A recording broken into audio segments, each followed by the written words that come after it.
మన ప్రభువును ప్రియ రక్షకుడైన యేసుక్రీస్తు నామమున మీకందరికీ వందనాలు, శుభములు. దేవుడు మరొక్క వారం తన బిడ్డలందరినీ సజీవులుగా ఉంచినందుకు ఆ ప్రభుకి మహిమ కలుగునుగాక. ఈ దిన దేవుని వాక్కును మనం ఆలోచించేద్దాం ప్రియమైన బిడ్డలారా. అంతకంటే ముందుగా ఈరోజు సిద్ధపాటు కలిగి ఉండండి. ప్రతి ఒక్కరూ దేవుని మందులో కనపరుచుకోండి.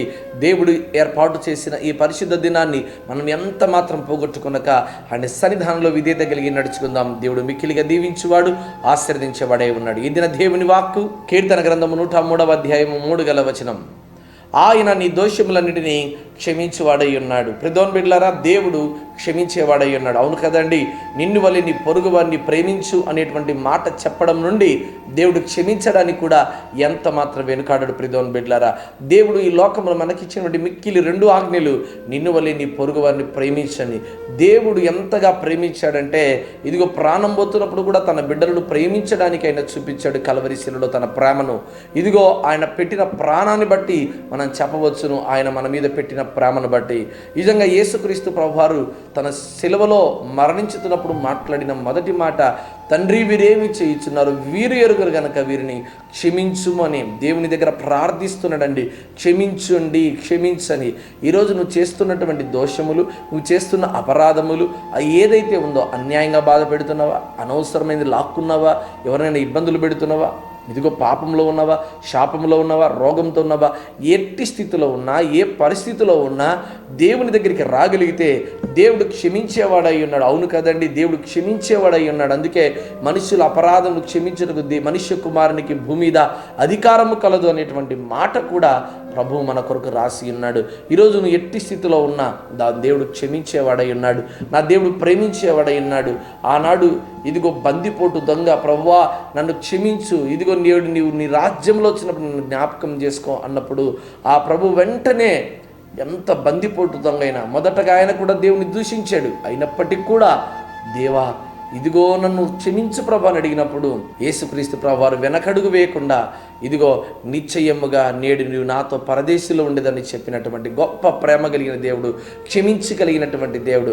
ఏ సైనికుడైతే యేసుక్రీస్తు ప్రభు వారిని పట్టుకోవడానికి ముందుకు వచ్చాడో, ఏ సైనికులైతే ఆయన పట్టుకొని ఈడ్చుకుపోవడానికి వచ్చాడో, అప్పుడు పేతురు తన వరలో ఉన్నటువంటి కత్తిని తీసి ఒక సైనికుడి యొక్క చెవును నరుకుతాడు. అతని పేరే మల్కు. ఇదిగో కొట్టడానికి, చంపడానికి వచ్చినటువంటి అతన్ని కూడా నా దేవుడు క్షమించినటువంటి వాడిగా ఉన్నాడు. అందుకే ఆయన చెవిని మరలా ముట్టినప్పుడు అది బాగుపరచబడింది. ప్రియమైన బిడ్డలారా, యేసయ్యను ఎంతో మంది దూషించారు, అయినప్పటికీ కూడా నా దేవుడు ప్రేమిస్తూనే ఉన్నాడు, క్షమించేవాడిగా ఉన్నాడు. ఈరోజు నువ్వు క్షమిస్తున్నావా? నీ భర్తను క్షమిస్తున్నావా? నీ భార్యను క్షమిస్తున్నావా? ఇదిగో ఈరోజు నీవు ఇతరుల అపరాధములను కనుక క్షమించకపోతే నా దేవుడు రేపు నీ అపరాధములు కూడా క్షమించడు. ఈరోజు నువ్వు ఇతరుల అపరాధాలు క్షమించేవాడిగా ఉంటే దేవుడు తప్పకుండా నీ అపరాధాలు క్షమించేవాడైనా. 70 ఏళ్ళ వరకు దేవుడు మనల్ని క్షమించేవాడిగా ఆశీర్వదించాడు. ఈరోజు నువ్వు క్షమించు. నిన్ను బాధ పెట్టేవారిని దీవించు అంటున్నాడు. మరలా చెప్తున్నాను, దీవించు. నిన్ను ఇబ్బంది పెడుతున్నారా? అయితే నువ్వు దీవించు. ఈరోజు నువ్వు క్షమించేవాడిగా ఉన్నాడు. మోసే అలాంటి వారు గొప్ప దైవజనుడు. ఆయన ఇజ్రాయేల్ ప్రజలు చేసిన ప్రతి పాపాన్ని బట్టి ఆయన అంటాడు, కావాలంటే ప్రభువా జీవాగ్రంథంలో నా పేరు తుడిపోయిన ఆయన వారిని మాత్రం ఏమి చేయకు ప్రభు, వారిని క్షమించు ప్రభువా. అపోస్తలుడైన పౌలు గారు అంటున్నారు, తెలియక ప్రభు ఎదుట నేను పాపం చేసి తిని. ఒకవేళ నువ్వు తెలిసి చేసావో, తెలియక చేసావో, ఉద్దేశపూర్వకంగా చేసావో, నీ పాపమును బట్టి, నీ శాపమును బట్టి దేవుని ఎదుట గనక, ప్రభా నా దోషములన్నిటికీ క్షమించు నాయన, నీ ఎదుట పాపము చేసి తిని, నీకు మీద నీ కుమారుడు అనిపించడానికి నేను యోగ్యుని కాను ప్రభు అని ప్రార్థన చేసి అడగగలిగితే దేవుడు తప్పకుండా నీ ప్రతి పాపమును క్షమించి ఇదిగో నీ దోషములన్నిటి తీసివేసేవాడిగా ఉన్నాడు. కనుక తప్పకుండా ప్రభు యొక్క సన్నిధానంలో కనబడు. ప్రభు యొక్క శరీర రక్తములు పుచ్చుకొనక ముందే ఆయన ఎదుట నీ పాపాన్ని ఒప్పుకో. దేవుడు తప్పకుండా నీ పాపములు క్షమించి నిన్ను పవిత్రపరిచేవాడిగా ఉన్నాడు. అట్టి క్షమాపణ దేవుడు తన బిడ్డలకు అనుగ్రహించునుగాక. ఆమేన్.